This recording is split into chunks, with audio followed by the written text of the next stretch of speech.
like to welcome you to another edition of a sermon from the Garden Lane Church of Christ. I'm very happy that you're here today. We appreciate you tuning in again, and we welcome you back. Today I want to talk with you for a few moments on the subject of impressive women of the Bible. What I want to talk about today is certainly women, they are due their respect. It used to be when a woman would come into a room, a man would offer his seat to her. Men had admiration and respect. They would hold the door many times for a woman.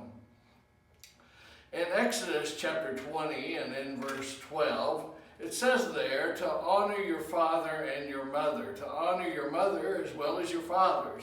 Respect our mothers regardless of their age and regardless of our age. In Proverbs chapter 31, concerning the virtuous woman, in verse 10 and 11, it says, "An excellent wife who can find, for her worth is far more than jewels, and her heart of her husband trusts in her, that he has no lack of gain." Then down in verse 28, it says, "Her children rise up and bless her, and her husband also, he praises her, saying, 'Many daughters have done nobly, but you excel them all. Charm is deceitful and beauty is vain, but a woman who fears the Lord, she shall be praised." And then in Acts chapter 1, and in verses 14 and 15, this is Acts chapter 1, and in verses 14 and 15, we see there in verse 14, "And these all with one mind were continually devoting themselves to prayer, along with the women, Mary the mother of Jesus and his brothers. And at that time Peter stood up in the midst. A gathering of about 120 persons were together." So we see there Mary, the mother of Jesus, and other women in the upper room. As we look at this, we want to look at just a couple of women this morning that we see were very impressive women in the Bible. And these are all going to be women from the New Testament. First of all, we see Mary, the sister of Lazarus. We see what's going to occur with Lazarus within the next few months, but we see here a different context in Luke chapter 10. This is after the story of the Good Samaritan. It says in chapter 10 and in verse 38, "And now it happened as they went, he entered a certain village, and a certain woman named Martha welcomed him into her house. And she said, she had a sister called Mary, who sat at the feet of Jesus and heard his words. But Martha was distracted by much serving and approached him and said, 'Lord, do you not care that my sister has left me to serve alone? Therefore, tell her to help me.' And Jesus answered and said to her, 'Martha, Martha, you're worried and troubled about many things, but one thing is needed, and Mary has chosen that good part, which will not be taken away from her.'" Mary put Jesus' word above everything else. She was going to be the kind of woman that God would have her to be. Over in 1 Peter, though, and in in chapter 3, 1 Peter chapter 3, and in verses 3 and 4, 1 Peter chapter 3, in verse 3 and 4, there's something else that I see here regarding this. A lot of times as a young preacher, you would concentrate on one thing, and we see it's very important that Mary would put the word above everything else. But something else we see here, and that is in verse 3, chapter 3 of 1 Peter, "Your adornment must not merely be external. The braiding of hair, the wearing of gold jewelry, the putting on of dresses, but let the hidden person of the heart with an imperishable quality of a gentle and quiet spirit, for such is precious in the sight of the Lord." Here's a woman that's not concerned just about the external things. We also see another woman in the New Testament, Tabitha, or sometimes called Dorcas. This is found in Acts chapter 9. It says, "At Joppa there was a certain disciple named Tabitha, which is translated Dorcas. This woman was full of good works and charitable deeds, which she did. And it happened in those days that she became sick and died. And when they had washed her, they laid her in the upper room. And since Lydda was near Joppa, the disciples that heard that Peter was there sent 2 men to him, imploring him not to delay in coming to them. And Peter arose and went to them, and when he had come, he brought him to the upper room. And all the widows stood by him weeping, showing the tunics and the garments which Dorcas had made while she was with them. Peter raised her from the dead. And when I was a young preacher, this was the part that was very impressive to me, the part that I was always concentrating on. But not only that, but we see what impressed people as well was she spent her life serving and helping other people. I know a lot of people like this. They're not just concerned about themselves, like in Philippians chapter 2 and verse 4, but they're concerned about other people as well.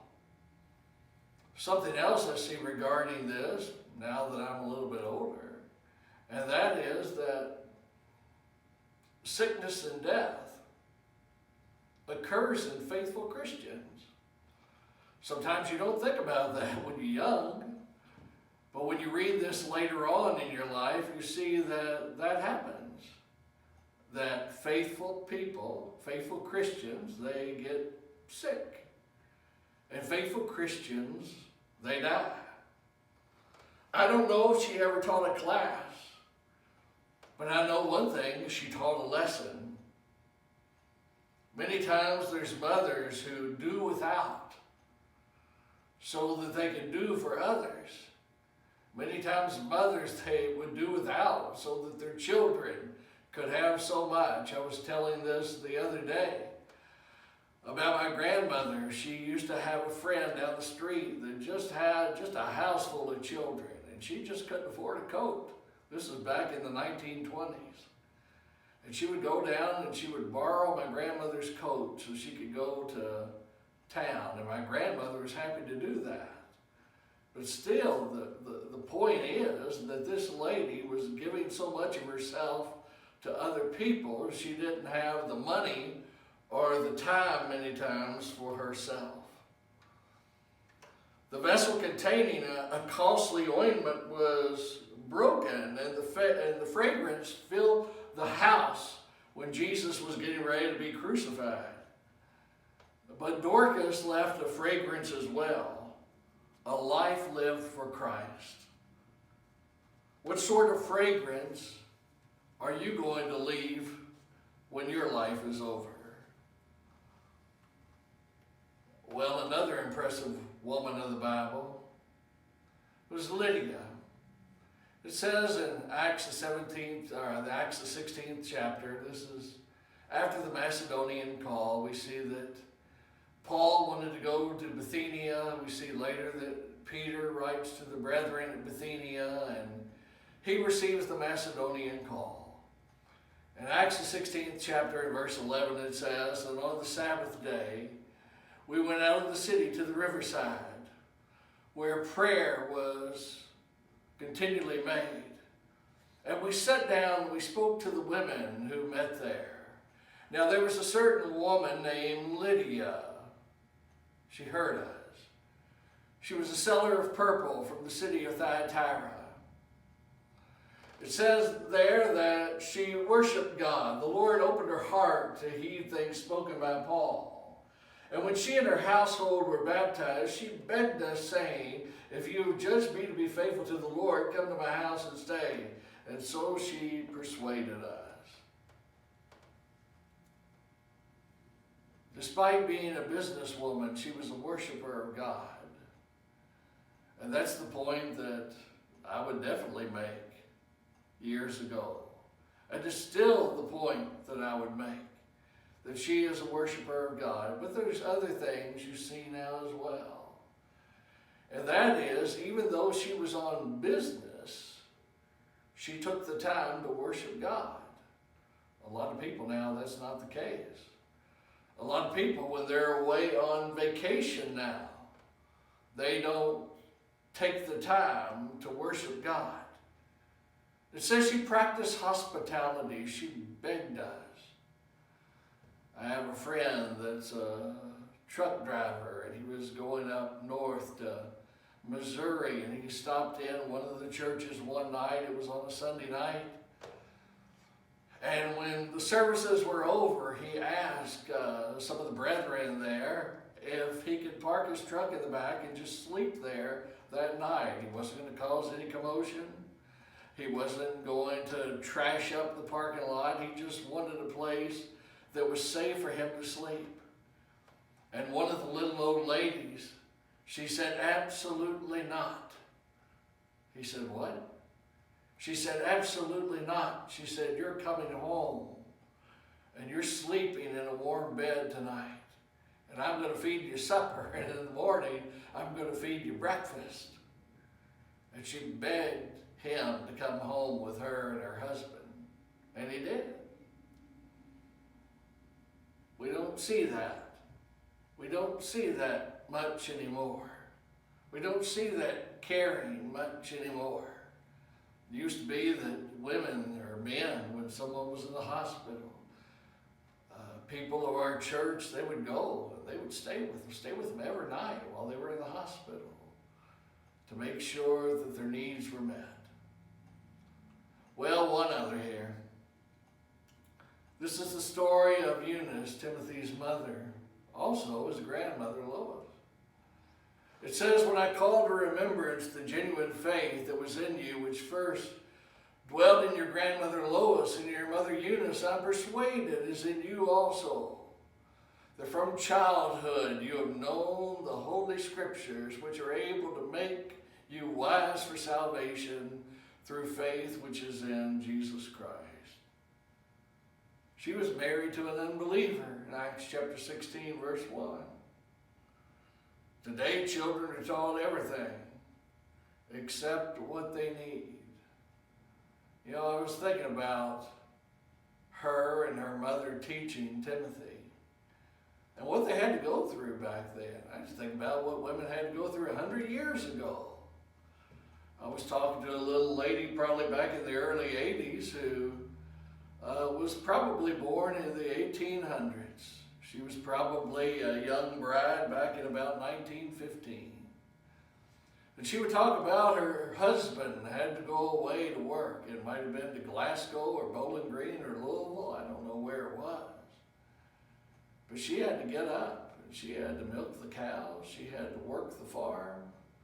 She had to come in and put the wood in because the children were still very small, and start the fire for the stove, and then do whatever she had to do to get the food prepared in order to fry or whatever that morning.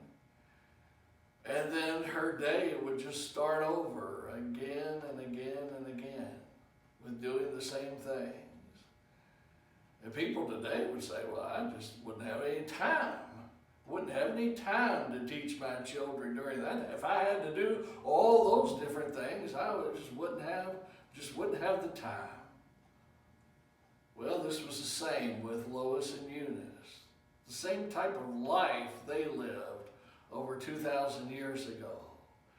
And still, evidently, while Timothy was at their feet, they would tell him about the Lord Jesus Christ and about the wonderful things that occurred throughout the Bible. We're glad that you tuned in today. We appreciate you tuning in. We hope you'll tune in again next week to another edition of another sermon from the Gardner Lane Church of Christ. Until next week, we bid you a very pleasant good day.